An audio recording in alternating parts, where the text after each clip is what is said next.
ஒரு குட்டி கதை சொல்லிட்டா.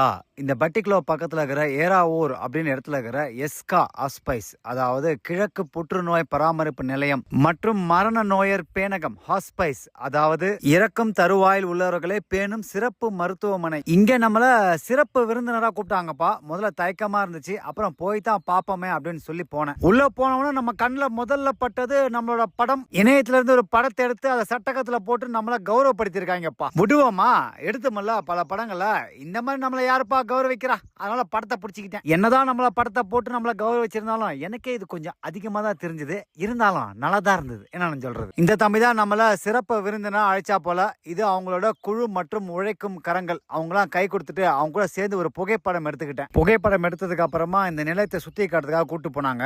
ரொம்ப அழகா இருந்ததுப்பா இடம். இந்த மட்டக்களப்புல பிரபலமான புற்றுநோய் மற்றும் பயிற்சி மருத்துவமனை இருக்கு. இந்த மட்டக்களப்பு புற்றுநோய் மருத்துவமனையில வந்து சிகிச்சை பார்க்கிற நோயாளிகளுக்கு சரியான வசதிகள் இல்லாதனால அந்த வசதிகளை இவங்க செஞ்சு தராங்க. குறிப்பா வெளியூர்கள்ல இருந்து வர ஏழை எளிய நோயாளிகளுக்கு தங்கறதுக்கும் தூங்குறதுக்கும் உணவு முதற்கொண்டு எல்லாமே இவங்களே பண்றாங்க. இது முழுக்க முழுக்க தொண்டு எண்ணத்தோடையும் நன்கொடை மூலியமா தான் பண்ணிட்டு இருக்காங்க. நான் இங்க பார்த்து வேந்த சிறப்பான விஷயம் என்ன அப்படின்னு பாத்தீங்கன்னா, இங்க தங்குற ஏழை எளிய நோயாளிகளுக்கு ஏதோ ஒரு சாப்பாடு கொடுக்காம நல்ல உணவே கொடுக்குறாங்கப்பா. அதுக்கப்புறம் நான் பார்த்து வேந்த இன்னொரு விஷயம் என்னன்னு பாத்தீங்கன்னா, இவங்க இடத்துல பின்னாடி வந்து நிறைய மிருகங்கள், அப்புறம் மீன்கள், கோழி, பறவைகள்னு நிறைய வச்சிருக்காங்க. இங்கே இதெல்லாம் வச்சிருக்காங்க அப்படின்னு பாத்தீங்கன்னா, இங்க வர உடல் நலம் குறைஞ்சவங்க மனநலம் குறைஞ்சிடக்கூடாது அப்படின்றதுக்காக இதெல்லாம் வச்சிருக்காங்களாம். இங்க வர உடல் நலம் குறைஞ்சவங்க இந்த கோழி, முயல், மீன், அப்புறம் பறவை கிட்ட பேசி பழகும் போது அவங்க மனநலம் இலகுவா இருக்குமா. எவ்வளவு அற்புதமான ஒரு விஷயம் இல்ல? இவங்க என்னென்ன மாதிரி விஷயங்கள்லாம் பண்றாங்க அப்படின்னு சொல்லி ஒரு ஆவணப்படமா நமக்கு போட்டு காட்டினாங்க.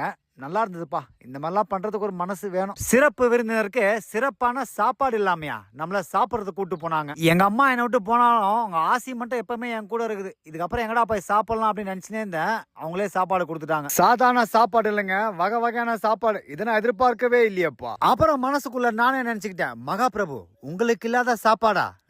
அப்புறம் சோறு, பொரியல், குழம்பு, முட்டை, கறி அப்படின்னு எல்லாத்தையும் எடுத்து தட்டுல போட்டுக்கிட்டேன். இந்த உணவுக்குள்ள இருக்கிற நிறைய மரக்கறிகள் இவங்களோட தோட்டத்திலே செஞ்சுதான். இதை பத்தி அடுத்த குட்டி கதையில சொல்றேன். இப்ப சாப்பிடுவோம். இந்த உணவுல இருக்கிற மரக்கறிகள் மட்டுமில்ல, இந்த சமையல் வல்லுநரும் இங்க இருக்கிறவர் தானா. உணவோட சுவை வேற மாதிரி சிறப்பா இருந்தது. நானும் சரி